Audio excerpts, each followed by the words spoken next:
Hello and welcome. My name is Markus. I'm the founder of Tendel Light Waterfall Systems, and today I want to share what kind of glass you should use and what kind of glass you should not use when you build your own indoor waterfall. So let's start with the kind of glasses you don't want to use. Number one is a float glass because the float glass, it's a simple glass. If it breaks in sharp edges, and this is kind of uh, dangerous if you have your indoor waterfall in a public area or in your own house and there's your family and your children. Then you don't want to use float glass, because if this glass breaks and you have a high um, indoor waterfall, then sharp pieces can fall and hurt somebody. So I would not use it in general, but you can use it for test setups in your workshop, because what you can do with float glass, you can cut it by yourself um, to do some tests. But if you do installations which are meant to run over a longer period of time, you should not use float glass because of that risk. Of course, what you do in your private area, it's your own decision. So if it's a safe space where it's very unlikely that that glass is going to break, then you can use float glass. Um, but in general, I would not recommend to use it. The second one is laminated glass. Many people think it's a good option because laminated glass actually is two slabs, and between those two slabs there is a foil, and that foil is kind of a safety measurement, because if that glass breaks, it's like in the car, then you don't have any sharp edges. Actually, the glass slab will be held together by that foil. So laminated glass will be safer, but the problem with laminated glass is that over a period of time, water will enter these gaps or joints, and then you get pretty ugly. Yeah, it looks like tree branches inside your glass slab, and you don't want to have that. Of course, if it's somewhere in the outer area, because these branches, they're only in the side areas. So, and it really takes a couple of months and years for these branches. So if you're in a waterfall, of if these areas are covered somehow, then um yeah, won't matter. Or if you have an indoor waterfall that is supposed only to be operating on events or on exhibitions for just a few days, then you can use it, because this intrusion or infusion of the water going between the slabs, it really takes a lot of time. So for a short period of times, you can use laminated glass, but if it's a installation that is going to run for years, you should not use laminated glass. Then number three, what you also not should use is impregnated glass, because it means that the surface is treated in a way that it has a kind of a lotus effect. So if we watch on the slab from the side, that's the slab, then this side here has a kind of a lotus effect. And what happens then is that the water is being repelled by the surface and tends to become a drop instead of being attracted by the surface and stay a water film.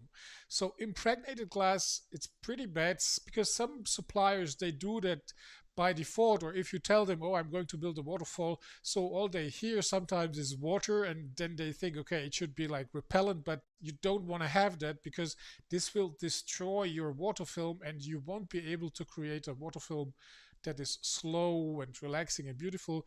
Then you will need a very big amount of water to cover that slab in order to have a complete water film. So this is what you also don't want. And last but not least, milky glass. Some people want to have the slab where the water runs on uh, a little bit with a milky touch so that you can't look through it. But there is a downside on this, because as soon as your slab becomes a whitish color, the contrast for the water waves will be reduced, which means you will barely see the water waves. In other words, you are reducing the beauty and the visibility of the water waves because you are putting a shining um, background behind the water waves, and then they're going to be really barely visible. It's really dramatic. It's like you turn the waterfall on and you go very close and you can see the water waves, but if you're a few meters away, it's like you don't see any waves at all. Because, and then if it's like that, then you could you know, save the water and just use a slab without the waterfall. Okay, so these are the four kinds of slabs you don't want to use. And now I'm going to explain the slabs, what kind of inner waterfall glass you want to use. And this is tempered glass. Tempered glass. That's number one. Then what you want to do additionally, because tempered glass has a risk of breaking by itself even if you didn't touch it, because there are small chemical reactions in the glass. And okay, long story short, what you want to do, you want to have additionally to your tempered glass, you want to have a heat soak test. Heat soak test. And that's what is happening at your suppliers. So he, after he has produced your slab, he will make a heat soak test, which means the slab will be exposed to high temperature differences. And if it is not breaking during that test, it means that this slab has a drastic low risk of breaking. Because if it survived that test, then it's probably not going to break.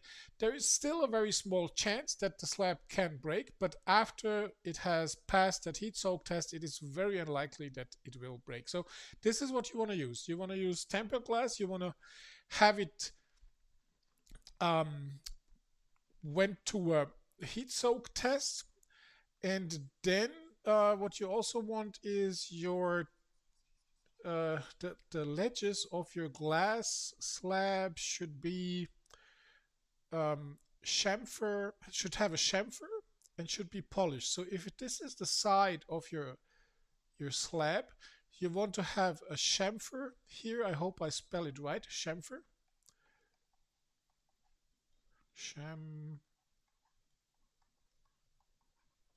I think it's like that.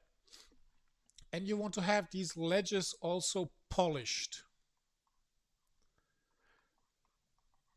So I'm just talking about the sides of your slabs. You want to have these chamfers, and you want these chamfers polished. And the size, by the way, the total size of your slab. So if this is the other side of your slab, so and that's the total size from here to here, that should be the same as the width of your overflow channel. So if your overflow channel, for example, has 1000 millimeters from outside to outside, then you want your slab, we're watching from above on the slab here, you want your slab also to have 1000 millimeter width. So these are the main points when you get your slab, you want to have a tempered glass, you want to have a heat soak test, and you want to have um, the ledges with a chamfer and polished. And yeah, so I hope it helps. If you need, I'm sorry, if you need further support with your in the waterfall project, and or if you have additional questions like what size or thickness of the slab should you use, etc., and how big should it be, I can help you with that if you please book a free meeting with me at tendelight.shop. You go to consultations. There you can get a 30-minute free consultation where we can cover the basic um, details of your project, and of course you can hire me to do the whole planning, not only regarding the functionality, the water treatment, the pipes, the design, the installation, and uh, not only about that. And of course, I can deliver the parts to you. Okay, sorry, I just lost the track, but it's already 11 minutes I'm talking here, so I hope that helps. Please subscribe to my channel and please contact me if you want to get some